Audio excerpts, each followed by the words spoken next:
Como pudimos verlo en esta nota, en la información que le proporcionamos, es necesario trabajar para evitar el acoso y la violencia, particularmente en las escuelas en este día. Para hablarnos de esto, tenemos en el estudio de Café Capital a Reina Monjaraz. Ella es directora general de Fundación en Movimiento. Reina, muchísimas gracias por acompañarnos a reflexionar sobre este tema importante para toda la sociedad.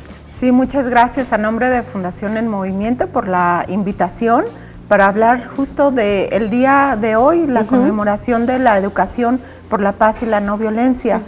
Nosotros en Fundación en Movimiento tenemos como misión apoyar a las escuelas para erradicar el bullying de las escuelas, pero a través de estrategias de educación para la paz. Platícanos más en qué consiste esta estrategia que ha sido adoptada ya por diversos países miembros de la Organización de las Naciones Unidas. Es un tema que promueve también la UNICEF. ¿Qué incluye? ¿Qué acciones incluye esta educación para o por la paz?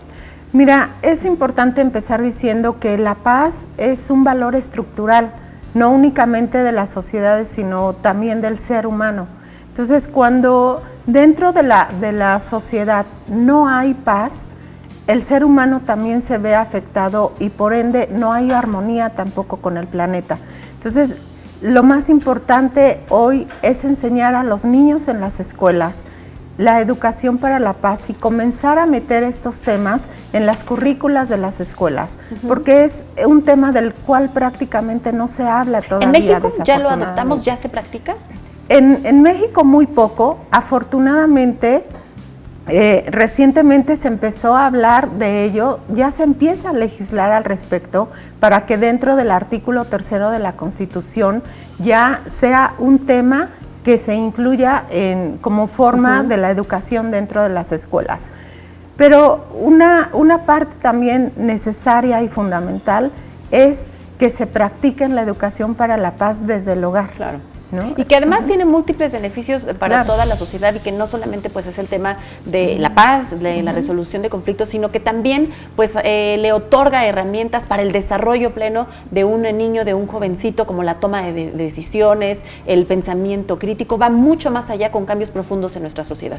Claro, nosotros lo que hacemos en Fundación en Movimiento es ir con diferentes estrategias para que los jóvenes, por ejemplo, de secundaria, los jóvenes de preparatoria, ellos aprendan a solucionar los conflictos de manera pacífica. Eso es lo más importante, en donde ellos se vean involucrados y que puedan saber que un conflicto no es un problema, sino una oportunidad de ser mejores.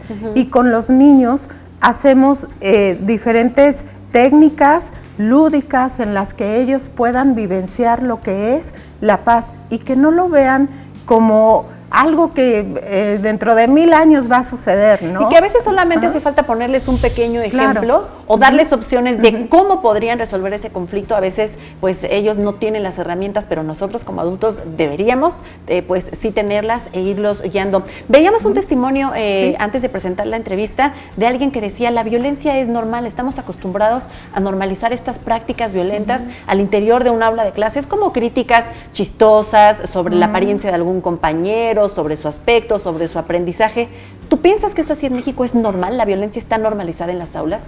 Mira, yo creo que a nivel social se ha normalizado la violencia por todo lo que vivimos en el entorno, no únicamente dentro de las escuelas, de las aulas, sino creo que como adultos somos muy responsables de lo que hoy los niños están viviendo. Recordemos que un niño está a cargo de los padres de familia o de un cuidador que debe de cuidar su entorno. Entonces, el hecho de que esté inmerso en noticias, en espectaculares, en periódicos, en 1000 cosas, videojuegos, caricaturas violentas, va normalizándolo y va viendo esto como parte de su vida diaria. De su realidad. De su realidad, y es justo lo que no debemos de permitir. Creo que como adultos debemos de pensar que si bien los niños son el futuro, la verdad es que tenemos que trabajar desde el presente. Y la cultura de la paz, la educación para la paz, está muy relacionada con la felicidad. Y que no se vea la felicidad como algo difícil de llegar a conseguir. La educación para la paz y los padres de familia es que la modelen desde el hogar y que los profesores lo modelen en el salón de clases y nosotros como adultos, desde cualquier rol que desempeñemos, lo modelemos con los niños, de que es posible buscar la tolerancia, la concordia, la solidaridad y el respeto por los derechos humanos. Y sobre todo, pues saber que nunca es tarde. Quisiera poner el ejemplo, pasa en muchas familias con las abuelitas que de pronto dicen, uy, si yo hubiera escuchado eso hace muchos años, hubiera educado diferente a mis hijos, los hubiera tratado diferente, hubiera generado un entorno diferente. A lo mejor con sus hijos no lo pudieron hacer, pero sí lo pueden hacer con sus nietos y con la sociedad en general. Reina, antes de despedirte, quiero compartirte más información sobre este tema respecto a lo que se hace aquí en la Ciudad de México. Fíjense que en la Alcaldía Tlalpan está iniciando el proyecto de festivales precisamente para cultivar la paz en las escuelas públicas, que tiene como objetivo fomentar la cultura de la paz y la no violencia, así como la prevención del delito en planteles de nivel básico y medio superior. Al respecto, la alcaldesa Patricia Aceves explicó en qué consiste este proyecto y las razones para realizarlo en este entorno. Vamos a escuchar sus declaraciones. Lo estamos haciendo en las escuelas porque consideramos que es ahí donde están los niños y bueno, que son los ciudadanos que nosotros debemos formar, y que aparte los niños también tienen una influencia muy grande sobre los padres, ¿no? Al exigirle a los padres, bueno, así se ha visto, ¿no? Que deben de tener otra actitud ciudadana.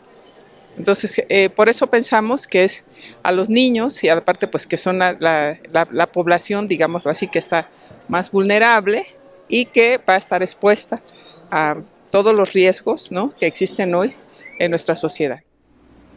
Y pues sí, sin duda alguna, la educación y el bienestar de los niños es responsabilidad de toda la sociedad, no solamente de los padres de familia ni de los planteles educativos. Muchísimas gracias, Reina Monjarrás, directora general de Fundación en Movimiento AC. Invitamos a que los sigan en sus redes sociales, comparten información de mucha utilidad, sobre todo para los padres de familia y para los docentes. Te esperamos próximamente con otro tema relacionado. Muchas gracias por la invitación.